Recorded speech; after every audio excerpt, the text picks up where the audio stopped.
Et en introduction, je vais vous laisser ce verset. J'espère que Marie-Agnès me pardonnera, parce que vous allez voir, le verset, ça commence mal, mais vous allez voir, vous allez comprendre. Voilà, 1 Corinthiens, chapitre 1er, verset 17, nous dit « Ce n'est pas pour baptiser que Christ m'a envoyé. »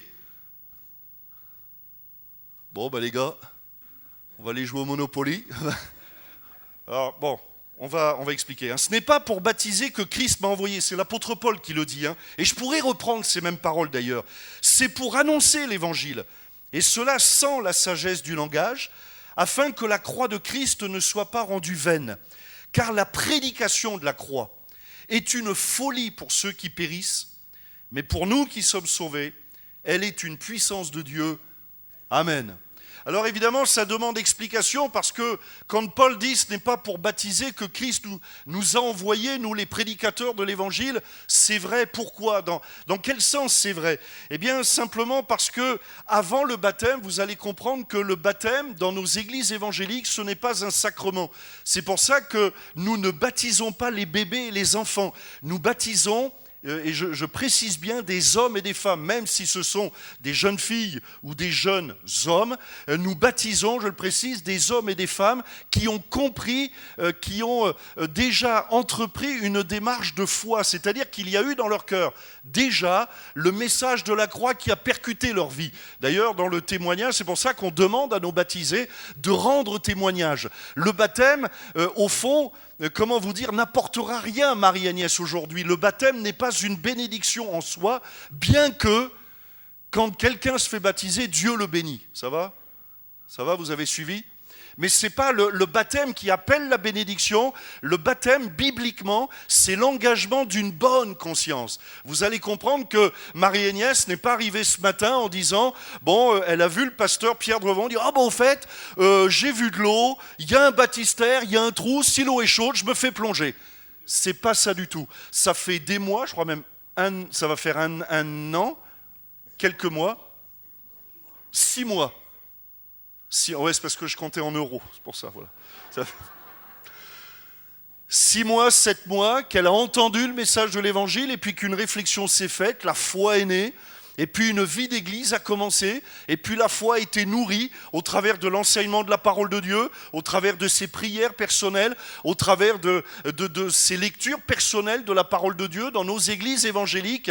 Et j'en parlerai ce matin. La grande différence avec d'autres églises, c'est que nous enseignons les enfants de Dieu à nourrir leur foi eux-mêmes. Il n'y a pas le seul médiateur entre Dieu et nous, c'est Jésus. Nous, les pasteurs, nous ne sommes pas médiateurs. Nous sommes, comme vous, premièrement, des enfants de Dieu. Et vous-même devez chercher la pensée de Dieu. Dieu veut parler, écoutez bien, à tous ses enfants, et pas qu'aux pasteurs. Ça va ? Et donc, c'est au travers de cette démarche, et à un moment donné, elle a décidé de dire, eh bien maintenant, je veux rendre publique cette action, personnelle, intime, de confier ma vie à Jésus, et donc elle le fait aujourd'hui, et ça, c'est l'acte public. C'est pour ça que Paul dit, c'est pas le baptême le plus important, le baptême, c'est une conséquence, et Paul revient, et j'aimerais vous en parler ce matin, si vous me permettez, j'aimerais vous parler de la croix. La croix, le synonyme de la croix, c'est l'amour de Dieu pour tous les hommes. Un amour, et je pense que personne ne peut dire le contraire, un amour authentique, passionné, vrai, gratuit. C'est un amour, comment vous dire, on vit, vous savez, je trouve une drôle d'époque. Je crois qu'il y a une émission d'ailleurs sur une radio qui s'appelle Une drôle d'époque. On vit une drôle d'époque parce que parfois, sous couvert d'amour, on veut, comment vous dire ça ? Noyer l'amour dans un flot de tolérance où au fond, on voudrait faire ressembler à ceux qui aiment à des hommes et des femmes gaga qui ne peuvent plus rien faire. Mais l'amour de Dieu l'a poussé à l'action. L'amour ne consiste pas à regarder les autres mourir et aller en enfer. L'amour consiste à agir. C'est ça le véritable amour. D'ailleurs, entre parenthèses, c'est un message aussi pour les parents. Au niveau de l'éducation des enfants. Je crois que les parents devraient apprendre à vraiment aimer leurs enfants.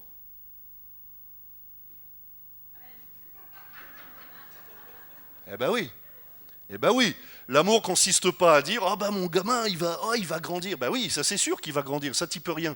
Mais toi, tu es appelé à l'aimer. Et à agir pour qu'il grandisse bien. C'est ce qu'on appelle l'éducation. Et donc l'apôtre Paul veut nous parler de la croix. Et donc la croix, c'est un amour qui se bat. Un amour qui se bat. Un amour qui change des vies. Vous voyez, ce n'est pas un amour passif, c'est un amour qui console. La croix, c'est un amour qui guérit, qui rebâtit, qui reconstruit. Un amour, et là encore, on ne peut pas contredire, un amour qui va jusqu'au bout. Un amour qui se donne pour nous alors que nous ne méritions rien. Un amour, alors on en parlera la semaine prochaine, qui va au-delà de la honte. Mais aussi un amour qui va au-delà de la trahison, du rejet, de la haine, de l'incrédulité, de l'indifférence que nous pouvons avoir afin de nous arracher aux ténèbres et nous emmener dans la bénédiction. Cet amour, c'est une passion. Je crois que le synonyme de la croix, et c'est Mel Gibson, vous savez, avec ce fabuleux film sur la vie de Jésus, et j'ai trouvé que le titre était vraiment à propos, c'est la passion du Christ, si ma mémoire est bonne. La passion du Christ. Et je crois qu'il n'y a pas de meilleur synonyme à la croix que le mot passion. C'est un amour passionné. Et j'aimerais vous expliquer aussi que Jésus a été crucifié sur le mont Golgotha. Alors aujourd'hui, le mont Golgotha, avec mon épouse, on a eu la joie d'y aller il y a quelques années en Israël, d'aller sur le mont Golgotha. Je cherche où elle est, ma femme, là, voilà, elle est là, voilà, dans sa belle robe blanche. Voilà, c'est ma femme. Il y a quelques années, et on a été sur le mont on a été voir le mont Golgotha. Et le mont Golgotha, ça a été, moi, la déception vraiment de la visite. Parce qu'en réalité, le mont Golgotha, alors je ne sais pas pourquoi, vous savez, des fois quand on lit la Bible, on s'imagine, pour moi, le mont Golgotha, c'était le Mont Blanc. Déjà. Bon, en fait, le mont Golgotha, c'est une colline. Colline. Bon, même à Limoges, il y en a un. Mont Golgotha. Et quand on vous montre, nous, on était dans le jardin, ce qu'on appelle le Garden Tomb, le jardin de la tombe, là où il y a... D'après certains historiens, la tombe où a été mis le corps de Jésus avant qu'il soit ressuscité. Donc voilà là. Et on voit le mont Golgotha, on le voit du Garden Tomb, on voit le mont Golgotha. Et là, c'est tout petit. Et puis surtout aujourd'hui, c'est côté Jérusalem, côté arabe. Et il y a là, en fait, vous avez, au pied du mont Golgotha, c'est un garage à autobus. Ah non, mais c'est impressionnant. Hein. Et sur le mont Golgotha, vous avez des antennes paraboliques. Voilà. Bon.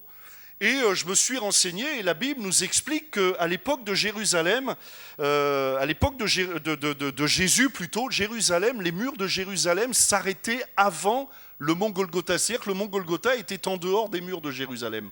Et en réalité, le mont Golgotha, c'était, pardonnez-moi de le dire, mais c'était la déchetterie municipale. C'était l'endroit où on mettait tous les détritus. C'était pas l'endroit de bénédiction. C'était pas l'endroit où on allait en touriste prendre des photos s'il y avait eu des appareils photos. C'était pas l'endroit où on allait se promener. C'était l'endroit de honte. C'était l'endroit qui sentait mauvais. Et si on avait à l'époque été voir le mont Golgotha, on aurait vu une petite colline, comme on l'a vu, une petite colline avec des tas de croix ou des restes de croix. Il y avait, c'est les Romains qui ont inventé la crucifixion, il y avait des tas de crucifiés, et tous ces crucifiés, c'était des anonymes, des brigands, des voleurs. Mais il y a un crucifié dont on connaît le nom, c'est Jésus. Un crucifié qui a marqué toute l'humanité. Un crucifié, c'est Jésus. Et la croix, on pourrait se dire, mais qu'est-ce qui fait que la croix est comment dirais-je, peut changer des vies? Comment se fait-il qu'un événement qui s'est passé il y a 2000 ans peut avoir encore un impact aujourd'hui? Aujourd'hui, la croix a changé jusqu'à aujourd'hui des millions de personnes. Il y a dans le monde aujourd'hui 1 milliard de chrétiens. 1 milliard. Plus d'1 milliard de chrétiens. 600 millions de chrétiens évangéliques. C'est-à-dire comme nous, 600 millions comme nos églises évangéliques où nous baptisons les adultes par immersion. Et lorsque nous regardons les chiffres, nous sommes étonnés de voir que les églises ne cessent de grandir. Que chaque jour, des hommes et des femmes comme Marie-Agnès en son temps confessent le nom de Jésus, sont touchés, impactés par le message de l'évangile. Alors pourquoi ? Est-ce que la croix, cet événement a un impact aujourd'hui ? Ben justement, parce que ce n'est pas qu'un événement. La croix, c'est le message de Dieu pour tous les hommes. La croix, c'est la manifestation de l'amour de Dieu à notre égard. Alors, premièrement, la croix, C'est une réalité. C'est une réalité. La croix, c'est un événement attesté par des centaines de témoignages d'historiens. Une de nos filles est prof d'histoire. Et souvent, je lui parle, moi je m'intéresse beaucoup à l'histoire. Et je dis quand même, parfois les historiens sont gonflés. Oui.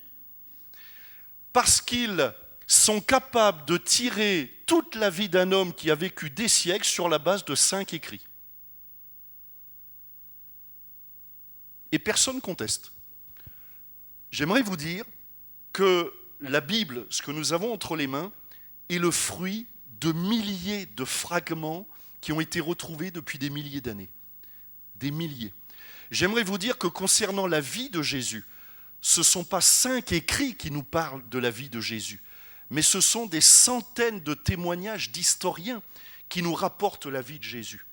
À tel point qu'un jour, un juge anglais de la haute magistrature a dit si nous appliquions les règles judiciaires à la vie de Jésus, alors nous ne pourrions arriver qu'à la conviction que Jésus a réellement existé, qu'il est réellement mort sur la croix et qu'il est réellement ressuscité sur la base historique des documents que nous avons en notre possession. La croix, c'est une réalité. C'est le jour où Jésus a été crucifié, les Romains qui savaient que Jésus était quelqu'un de particulier, Hérode avait mis en place une escouade de Romains exprès pour garder la tombe de Jésus. Et j'ai relu là encore des récits parce que je ne veux pas vous raconter de bêtises, mais ça représentait combien de personnes? Ça représentait au minimum entre 5 à 12 soldats, 24 heures sur 24, qui étaient devant la tombe de Jésus. 24 heures sur 24, au minimum 5. Et croyez-moi, qui étaient motivés pour dire il faut absolument qu'on soit devant et qu'on veille. Et la Bible nous dit que ce fameux dimanche de Pâques, Jésus est ressuscité, le tombeau est vide, la pierre a été roulée et Jésus est ressuscité. J'aimerais vous dire, vous inviter, vous qui peut-être venez pour une des premières fois, ouvrez pendant quelques minutes votre cœur et vos pensées à la réalité que c'est peut-être vrai. Ouvrez simplement vos cœurs à la pensée que peut-être la croix c'est une réalité. Et si c'était vrai, que Dieu est vivant, et si c'est vrai que ce Dieu nous aime tellement qu'il a envoyé Jésus mourir à notre croix il y a 2000 ans, et si c'est vrai qu'on peut le prier, et si c'est vrai que quand on prie, Dieu agit, et si c'est vrai que quand on commence à lire la Bible, notre vie est bouleversée. J'aimerais vous inviter ce matin simplement, peut-être la seule fois pour votre vie, mais ouvrez votre cœur, quelques minutes. Ne fermez pas votre cœur, mais ouvrez votre cœur et dites-vous simplement, et si c'était vrai? Et si c'était vrai cet événement qui s'est passé il y a 2000 ans? Et si c'est vrai qu'il y a quelqu'un qui s'intéresse à moi au-delà de tout amour? Et si c'est vrai que j'ai de la valeur aux yeux de Dieu? Et si c'était vrai que je ne suis pas un accident du hasard, de l'évolution, mais que vraiment il y a un Dieu quelque part pour qui j'ai de la valeur? Et si c'était vrai qu'il n'y a pas de hasard dans la vie? Et si c'était vrai que tout ce que j'ai, c'est un don de Dieu? Et si c'était vrai que derrière l'univers, il y a une pensée, il y a quelqu'un qui nous dépasse, il y a un nom qui est au-dessus de tout autre nom? Et si c'était vrai qu'il y a un créateur et que je suis sa créature? La croix de Jésus, c'est une réalité. La Bible nous dit qu'il est le même hier, aujourd'hui et éternellement. Ses promesses sont oui et amen.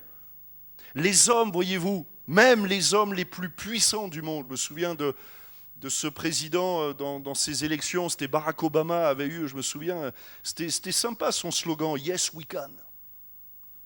En français, pour ceux qui ne maîtrisent pas bien l'anglais, je traduis. Oui, nous pouvons.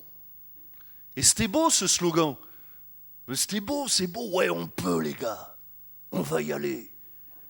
C'était ça son slogan, hein? On peut. Hein? Et puis, il a fait ce qu'il a pu. Comprenez bien, il n'y a pas de mépris dans mes propos. Vous auriez fait mieux, vous? Bon, et moi non plus. Vous voyez, comprenez, il n'y a pas de mépris dans mes propos. La Bible nous dit de prier pour nos autorités. Mais soyons honnêtes, ils font ce qu'ils peuvent. Oui, on peut ce qu'on peut. Mais lorsque Dieu dit quelque chose, lui, il agit. Dieu peut tout. La croix, c'est la porte qui s'ouvre où tout est possible. Alors il faut dire aussi, et là je dois nous confesser, il faut dire aussi que pour certaines églises, des églises ont empêché pendant des siècles, et c'est terrible, et c'est ça qui fait que peut-être dans notre pays ou dans certains pays, il y a une désaffection pour les églises. Il faut dire que pendant des siècles, parfois les églises elles-mêmes ont flouté le message de la croix, ont empêché les hommes et les femmes de voir la croix. Parfois l'église s'est comme interposée entre les hommes et le message de l'évangile. Un jour, il y a une maman qui vient pour une des premières fois à l'église. Elle vient avec son fils. Et puis elle dit à son fils, écoute bien. Alors c'est un conseil pour les parents, éduquez vos enfants. Écoute bien, fiston, tu dois dire la vérité et être obéissant. C'est bon? Tu dis la vérité, tu es obéissant. Je le dis à ma femme d'ailleurs. À midi, le repas, il faut qu'on en rediscute. Bon. Tu dis la vérité, tu es obéissant. Donc la maman, vous voyez, elle est un peu stressée, elle dit, il faut parce qu'il est un peu, il bouge, vous voyez. Donc elle l'emmène à l'église, et puis il s'assoit, et puis juste avant de rentrer dans l'église et puis de s'asseoir, elle dit à son gamin, tu es obéissant et tu dis la vérité. Bon. Et le gamin, il s'assoit, je pense, 7-8 ans, vous voyez. La maman, elle est là, et puis le culte commence, et puis à un moment donné, le prédicateur vient. Et puis, on voit le gamin qui s'agite, qui est là, qui essaye de regarder, parce que derrière le prédicateur, il y a une figurine. En fait, il y a la croix de Jésus. Et puis le gamin, il veut voir derrière, mais il y a le prédicateur qui s'interpose toujours. Vous voyez, il parle, et comme moi je le fais, là seulement, moi je ne vous cache rien, donc ça va. Voilà, il est là, et puis à un moment donné, le gamin, il n'en peut plus. Il n'en peut plus. Alors il se lève, il lève la main, et puis il crie tout fort, « Monsieur ! Est-ce que vous pouvez vous pousser, vous m'empêcher de voir Jésus ?» La maman, elle dit à son gamin, « Mais enfin, qu'est-ce que je t'ai dit ce matin ?»« Ben maman, j'ai été obéissant et je dis la vérité. » Et parfois, l'Église elle-même a empêché comment dirais-je, les hommes et les femmes de voir Jésus. Et notre but, alors, à la question... au fond, je vous présente ce matin, nous sommes une église évangélique. Et vous pourriez nous demander, mais c'est quoi l'église évangélique? L'autre jour, je parlais à un catholique, mais c'est quoi la différence? C'est quoi l'église évangélique? C'est très simple. L'église évangélique, c'est que nous sommes revenus à l'essentiel. Notre foi est fondée sur la Bible et uniquement sur la Bible. Uniquement sur la Bible. Et le fond est prioritaire sur la forme. Les rites, la décoration, les statuts, les costumes. Nous ne portons pas d'importance à ces choses. Notre priorité, c'est une relation avec Dieu directe. Et j'espère que ce matin, je vais pouvoir m'écarter pour vous laisser voir Jésus. Notre but, c'est que vous entriez directement en relation avec Jésus. Et à la croix, justement, Jésus est venu pour briser le mur qui nous séparait de la gloire de Dieu, à déchirer le voile qui nous empêcher d'entrer dans la présence de Dieu. Deuxièmement, l'homme, et ça vous le comprendrez facilement, c'est un être spirituel. Voyez-vous, si nous n'étions pas des êtres spirituels, c'est-à-dire si nous étions aussi au fond, il suffisait d'avoir un corps sain. Je vois ici des étudiants en médecine et des médecins, de futurs médecins. Il y a beaucoup de gens ici qui travaillent dans le domaine médical. Et ils le savent les premiers. S'il suffisait d'avoir la santé pour être heureux, ça se saurait. Hein? Il suffit voilà, je vais prendre de l'aspirine, je suis heureux. D'ailleurs, on ne l'appellerait plus l'aspirine, on l'appellerait la pilule du bonheur. Ou ce que vous voulez. Ah ben, je suis heureux. Mais vous remarquez que ça ne suffit pas. Alors, bien sûr, on sait qu'on a d'autres besoins. On a des besoins d'amour, d'affection, ce qu'on appelle des besoins relationnels.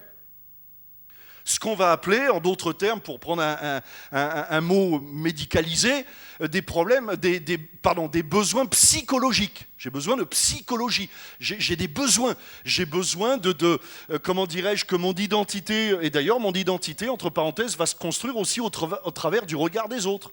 C'est pour ça que c'est très important le regard des autres, de ce qu'on va entendre, etc. Je vais me construire, d'où l'importance des parents. Vous construisez aussi vos enfants. Une construction. Bon. J'ai besoin, mais là encore, ça ne suffit pas. Ça se saurait. On dirait un esprit saint dans un corps saint, on dirait mais tout le monde est heureux. Or, ça ne suffit pas. Il y a quand même des suicides, il y a quand même des drames, il y a comme quelque chose au fond du cœur de l'homme qui fait que, ben ouais, mon estomac est plein, j'ai bien mangé, j'ai bien bu. Vous connaissez la chanson ? J'ai la peau du ventre. D'ailleurs, moi, il faudrait que je... Voilà. On est heureux. Eh bien, ça ne suffit pas. L'homme est un être spirituel. C'est-à-dire qu'il y a une troisième dimension. J'ai besoin d'une relation verticale avec Dieu. Quelqu'un a dit, et le pasteur Pierre Drevon l'a rappelé mardi soir, le Blaise Pascal a dit, il y a dans le cœur de l'être humain un vide en forme de Dieu. Seul Dieu peut combler ce vide. Et donc on arrive à cette conclusion assez facile, mais au fond, sans Dieu, si vous marchez sans Dieu, je peux vous dire que vous serez toujours insatisfait. L'insatisfaction.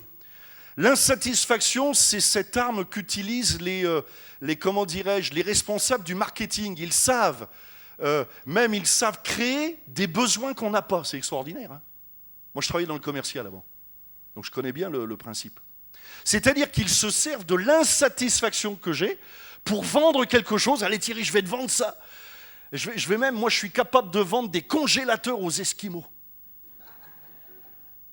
C'est-à-dire créer un besoin qui n'existe pas. Mais tant que tu n'auras pas le congélateur rouge, voyez ? Et puis l'année prochaine, on sortira un bleu. Voyez ? Et puis l'année d'après, un vert. Et ouais, parce que le rouge, il ne peut plus te satisfaire, il te faut le bleu. Eh ben ouais, c'est aussi simple que ça. Pourquoi ça marche ? Parce qu'il y a une insatisfaction. Il y a quelque chose en moi qui dit, oui, je ne suis pas satisfait, donc je vais le prendre, puis ça va me faire du bien. Oui, ça va me faire du bien, 2 minutes. Hein ? Le temps de déballer le paquet, comme à Noël. Vous savez, à Noël, quand vous offrez des cadeaux aux enfants, surtout les petits-enfants, vous avez remarqué que parfois, ils jouent plus avec le carton qu'avec le jouet. Hein ? Ils jouent avec le carton. Oh ! Non. Et oui, parce que l'insatisfaction est là, mais je serai insatisfait tant que je ne marcherai pas avec Dieu. En fait, l'homme sans Dieu est un être incomplet, inachevé. Et ce qui va satisfaire mon cœur, combler ma vie, c'est cette relation avec Dieu. Troisièmement, l'amour de Jésus vient renverser les mensonges. Et là, j'aimerais vous lire dans Jean chapitre 12, ça se passe une semaine avant la crucifixion. Jean chapitre 12, verset 12. Le lendemain, une foule nombreuse de gens venus à la fête, c'est la fête de Pâques, ayant entendu dire que Jésus se rendait à Jérusalem, prirent des branches de palmier et allèrent au-devant de lui en criant « Hosanna ! Béni soit celui qui vient au nom du Seigneur, le roi d'Israël !» Jésus trouva un ânon et s'assit dessus selon ce qui est écrit « Ne crains point, fille de Sion, voici ton roi vient, assis sur le petit d'une ânesse. » Ses disciples ne comprirent pas d'abord ces choses, mais lorsque Jésus eut été glorifié, ils se souvinrent qu'elles étaient écrites de lui et qu'il les avait accomplies à son égard. Jean chapitre 12, verset 23. Jésus leur répondit, « L'heure est venue où le Fils de l'homme doit être glorifié. » Verset 27. « Maintenant mon âme est troublée, et que dirai-je ? Père, délivre-moi de cette heure, mais c'est pour cela que je suis venu jusqu'à cette heure. » Voilà que Jésus, au fur et à mesure de cette semaine qui précède la crucifixion, dévoile son plan, et vous avez remarqué, si vous lisez bien la Bible, vous remarquerez que même les disciples de Jésus ne comprennent pas bien.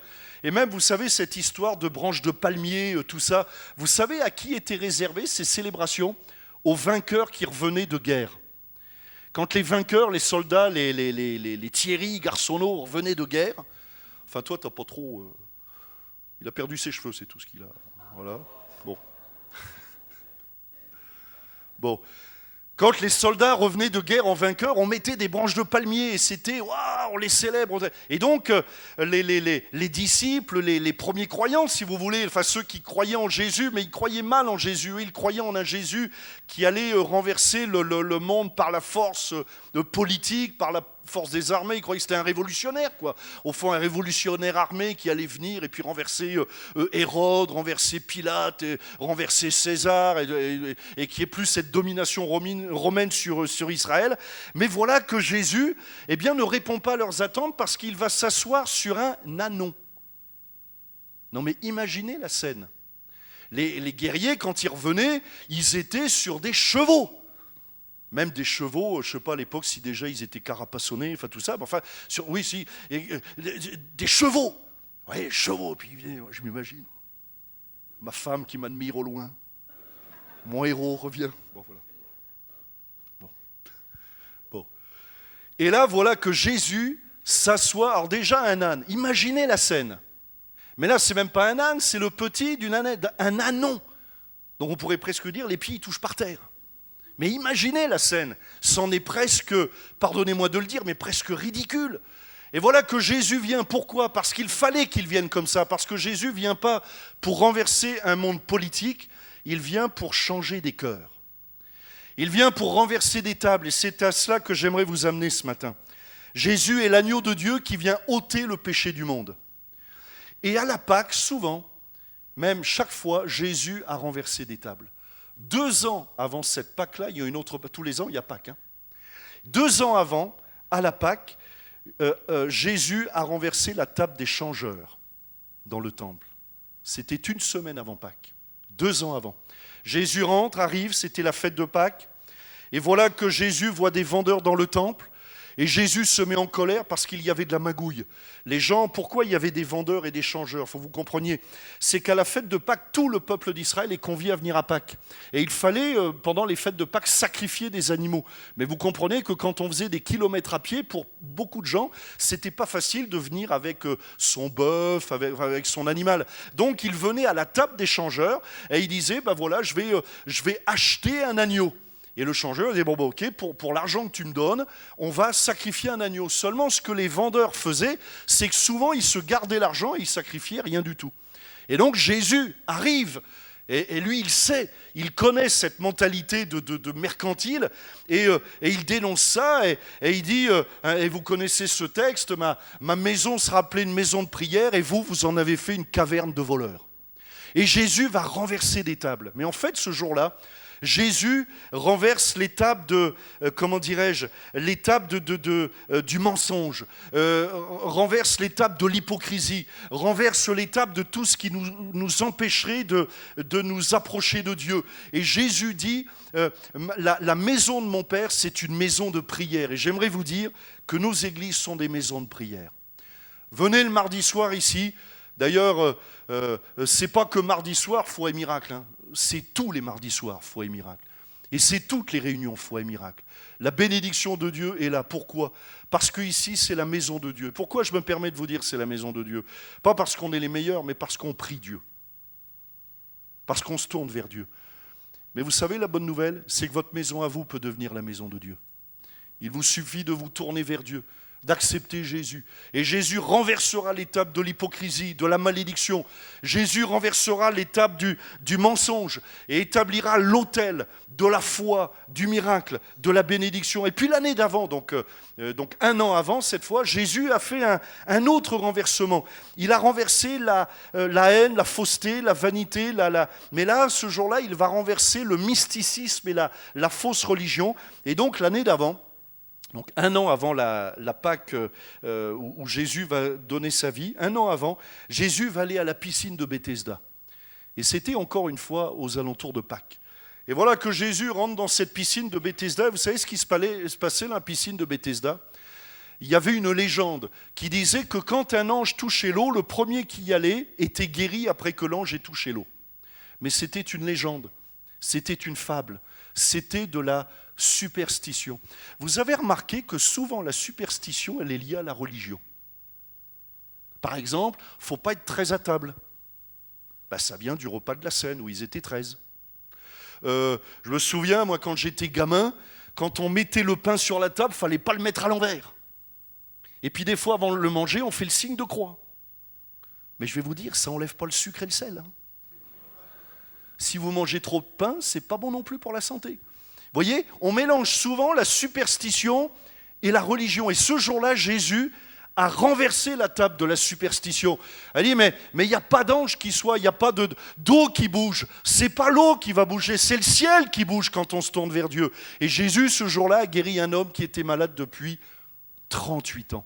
Un homme qui était pris dans la superstition, dans le mysticisme, dans une religion faite de rites, faite de codes. Mais Jésus est venu et a demandé à cet homme simplement, veux-tu être guéri ? Que veux-tu que je te fasse ? Et puis il lui a dit, prends ton lit, lève-toi et marche. Et puis à cette dernière Pâque, là on est une semaine avant la crucifixion de Jésus, Jésus va encore renverser une table. Et il va renverser la table de la mort. Quelques jours avant sa crucifixion, Jésus va ressusciter Lazare. Il va aller à Béthanie, on voit dans Jean chapitre 12, verset 17, tous ceux qui étaient avec Jésus, quand il appela Lazare du sépulcre et le ressuscita des morts, lui rendaient témoignage.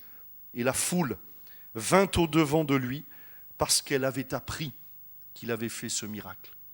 Et voyez-vous, à chaque fois, à Pâques, Jésus accomplit un miracle. Et j'aimerais vous dire que ce matin, Jésus veut renverser des tables. Jésus veut renverser la table de la dépression, de la maladie.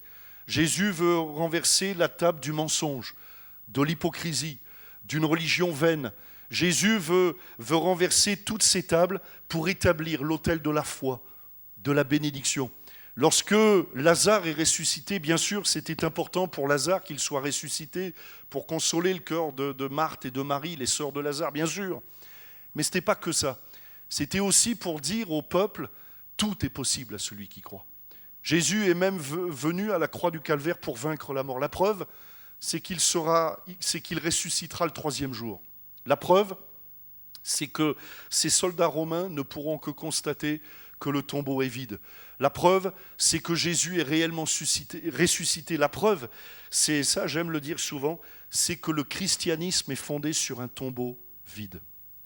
On ne retrouvera jamais un cheveu de la tête de Jésus nulle part, parce que les cheveux de la tête de Jésus sont sur la tête de Jésus. Voilà. Parce que Jésus est réellement ressuscité. Parce qu'il est celui que nous pouvons invoquer. Il est celui qui est venu payer à notre place pour changer des vies, changer des cœurs. Et voyez-vous, on pourrait, même ce matin, je pourrais vous poser les questions qui a remporté le championnat de ski ces 50 dernières années, qui a été le vainqueur, etc., le plus médaillé, etc., etc. Il y a des tas de noms qu'on oublie. Mais le nom de Jésus, c'est celui qui a marqué toute l'humanité, dans toutes les générations. Depuis 2000 ans, des hommes et des femmes se tournent vers Jésus. Il est réellement ressuscité parce qu'il a renversé des tables. Il a renversé la table du péché. Il a renversé la table de l'enfer pour nous ouvrir, pour établir l'autel qui ouvre la porte de la foi du ciel. Alors comment faire ? Comment faire pour s'approcher de Dieu ? Il vous suffit de faire, et je crois que Marie-Agnès l'expliquera tout à l'heure, peut-être certainement mieux que moi, il vous suffit de vous tourner vers Dieu, simplement. Il vous suffit de confesser le nom de Jésus. Il vous suffit d'ouvrir vos cœurs, simplement de dire « et si c'était vrai ?» Et si c'était vrai que Lazare, il a vécu puis qu'il est vraiment ressuscité? Vous savez que Lazare, il posait tellement un problème que les religieux voulaient le supprimer. Lazare, il était en danger. Lisez bien la Bible, les religieux voulaient supprimer Lazare parce que c'était une preuve de la divinité de Jésus. C'était la preuve, personne ne pouvait discuter, c'était indiscutable. Vous voyez, encore chasser des démons, guérir des malades, on pouvait encore. Mais là, ressusciter un mort, ce n'est pas possible. Il n'y a que Dieu qui peut le faire. Il n'y a que Dieu qui peut le faire. Et les religieux voulaient supprimer Lazare. Mais Jésus est venu pour supprimer la religion. Jésus est venu pour nous transporter du royaume des ténèbres à son admirable lumière. On va prier quelques instants. Est-ce que je peux vous demander de fermer vos yeux, simplement ? Et puis on veut dans ce temps s'approcher de Dieu. Est-ce que je peux vous demander de fermer vos yeux ? On va prier simplement. Notre bon Père Céleste, nous te bénissons, nous te rendons grâce. Nous te remercions, Seigneur, parce que tu es là, présent au milieu de nous. Merci d'étendre ta main sur ce lieu. Merci de toucher les cœurs. Merci de réveiller les consciences. Notre Dieu, nous réalisons que tu es venu mourir à la croix du Calvaire afin de nous accorder le pardon de tous nos péchés. Tu es venu afin de nous ouvrir la porte du ciel. Tu es venu afin de nous délivrer de l'esclavage, de nous délivrer du mensonge.